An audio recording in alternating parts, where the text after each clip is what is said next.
वालेकुम फ्रेंड्स, कैसे हैं आप सब। उम्मीद करती हूँ कि सब ठीक ठाक होंगे। आज मैंने बनाए हैं बहुत मज़े के और बहुत ही यूनिक रेसिपी है। चॉप सॉय बनाए हैं और बहुत आसान रेसिपी से। इसको बनाने के लिए क्या करना है आए मैं आपको बताती हूँ।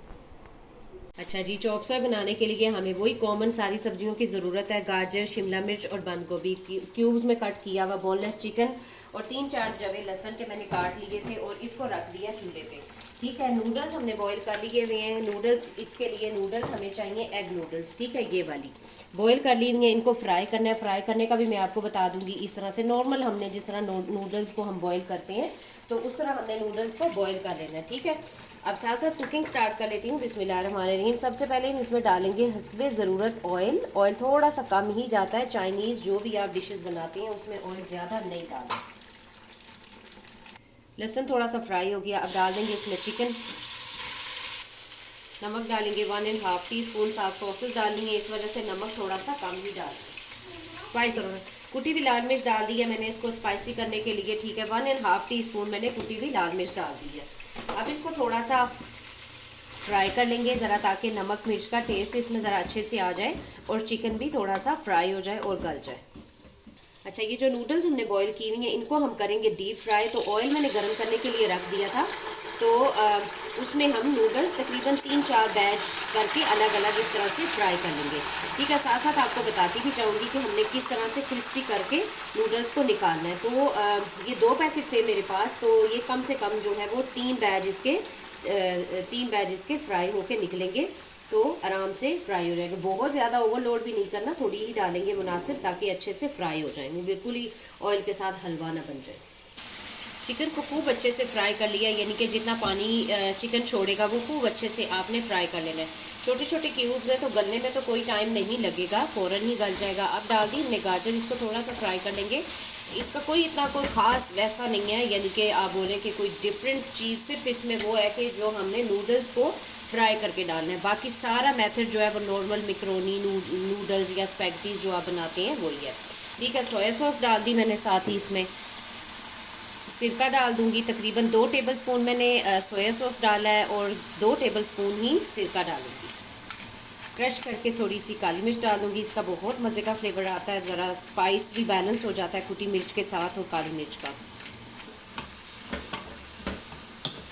बहुत ज़्यादा सब्जियों को फ्राई नहीं करना, थोड़ा सा क्रिस्पी क्रिस्पी रखेंगे, यानी कि क्रंची क्रंची खाने में मज़े की लगती हैं। शिमला मिर्च भी साथ ही डाल दी मैंने, और ताकि ज़रा सॉस के साथ जो सोया सॉस और सिरका हमने ऐड किया हुआ है तो उसके साथ ज़रा ये भी थोड़ी सी सॉफ्ट हो जाएगी।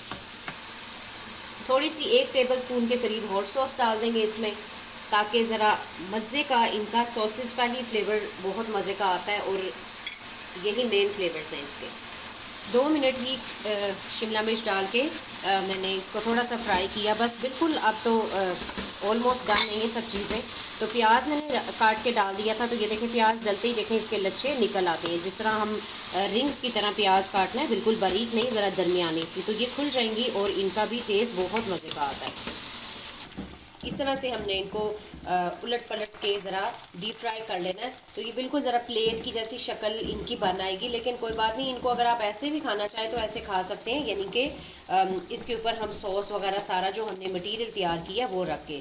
तो या फिर आप इसको तोड़ के, जिस तरह मैं आज जो है वो बना रही हूँ, तोड़ के फिर हम इसको बाद में सर्व कर लेंगे। ठीक है, तो क्रिस्पी ब्राउन कर लेना है इसको अच्छे से, ज़रा देख के उलट पलट के।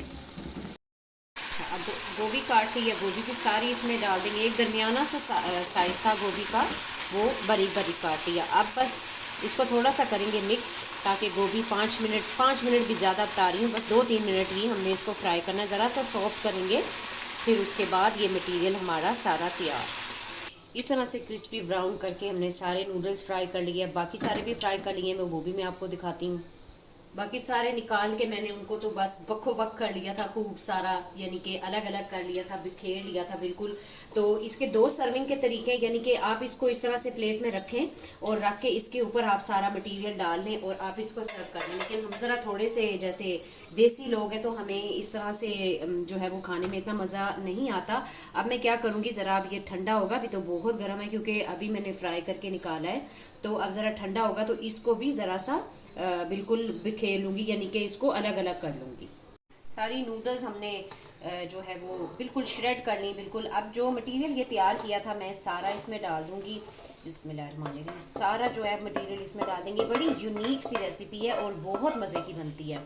तो इससे होगा ये जो मटेरियल हमने इसमें डाला है, तो फ्राई तो ये हुई नहीं है, तो इससे ये होगा कि कहीं से ये क्रिस्पी और कहीं से ये सॉफ्ट। तो खाने में जिस तरह अब जितनी क्रिस्पी ब्राउन हुई भी हैं तो उतनी तो ज़ाहिर है नहीं खाई जाएंगी।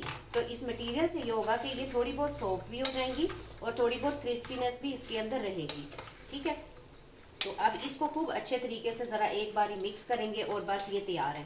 अच्छा, चाइनीज़ की जो भी हम डिशेस बनाते हैं तो वो सब डिशेस ऐसी होती हैं कि हम इस स्टेज पे उनको टेस्ट कर सकते हैं।